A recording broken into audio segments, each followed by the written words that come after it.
Hey everyone, and welcome to The Explainer. I am so pumped you're joining me today because we're jumping right into something that affects every single one of us every single day. We're breaking down the core, interconnected ingredients you need for a truly happy and healthy life. Think of it as a master recipe for well-being, pulled straight from our chapter today. Now, usually we treat diet, sleep, and personal boundaries like they're these totally separate boxes to check, right?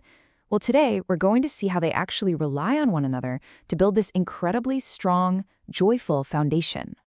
So let me ask you a really simple but honestly super powerful question straight from the text. When do you feel happy? Just take a second and think about that. We all find joy in totally different things, but I'm going to bet that for a lot of us, one of those immediate, undeniable sources of happiness is sitting down and eating our absolute favorite foods. Food is just so deeply tied to our joy, and that is exactly where our journey begins today. All right, so here is our roadmap for the chapter. First, the journey of our food. Second, the art of mindful eating. Third, balancing play and rest. And finally, safe touch and speaking up. Section 1. The journey of our food. Okay, so here's our very first crucial ingredient for happiness. Think about your everyday favorites. Maybe it's a comforting bowl of warm food or a plate of fresh, fluffy idlis. Just the thought of it sparks a bit of joy, doesn't it? But the chapter really challenges us to look past that finished plate. Every single complex dish we love is, at its core, just a combination of raw ingredients like greens, pulses, and fresh vegetables. And if we zoom out, it's actually wild how long that journey is from the farm to our plates. I mean, it takes months of pure patience from the moment a tiny seed is sown in the earth. From there, the elements of nature have to step in perfectly. We're talking about the exact right balance of soil, water, and sunlight. But nature doesn't do it alone. It takes the immense, dedicated effort of farmers and even animals working the land day in and day out to finally get that food onto your plate. It's this massive, time-intensive, collaborative effort. And the text brilliantly illustrates exactly why we have to pause and show some real gratitude for this process. We absolutely must thank the farmers, the cattle, and Mother Nature herself for all this abundance. In fact, Indian cultural practices are built right around this deep connection. Beautiful festivals like Makar Sankranti, Onam, and the Lohri, they are entirely dedicated to expressing gratitude for the food we eat. And honestly, the best way to show that gratitude every single day is in how we actually sit down to eat it. Which brings us to Section 2, the art of mindful eating. Now that we understand the immense effort it takes just to get food to us, let's look at exactly how we should be eating it. The chapter outlines this fascinating classroom exercise for mindful eating, and it completely transforms a rushed, simple meal into an active, full-body sensory experience. You don't just eat. You put the food in your mouth slowly, you use your tongue to feel its surface, you chew gently, you actively engage your senses of taste and smell to truly feel the flavor, and you focus on remembering that texture before you even swallow. It's a far cry from how most of us just inhale our lunch while staring at our phones, right? The real game changer here is that eating isn't just about fueling up. Mindful eating, literally paying attention to what we eat and how we feel while we're doing it, helps us fundamentally enjoy our food better. When we slow down, we actually give our brains the time they need to realize, hey, I'm full. That means we naturally make healthier choices, and we're far less likely to waste what's on our plates because we truly appreciate its value. Moving right along, Section 3, balancing play and rest.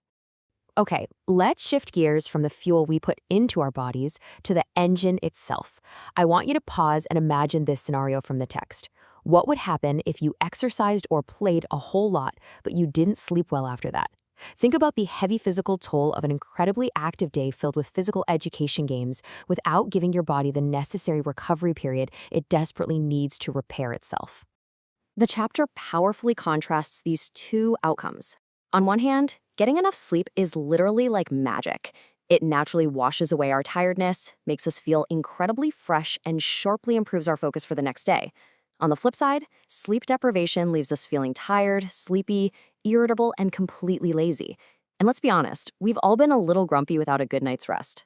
The source makes it crystal clear here. Resting and getting sufficient sleep every single day is just as vital as eating right and exercising.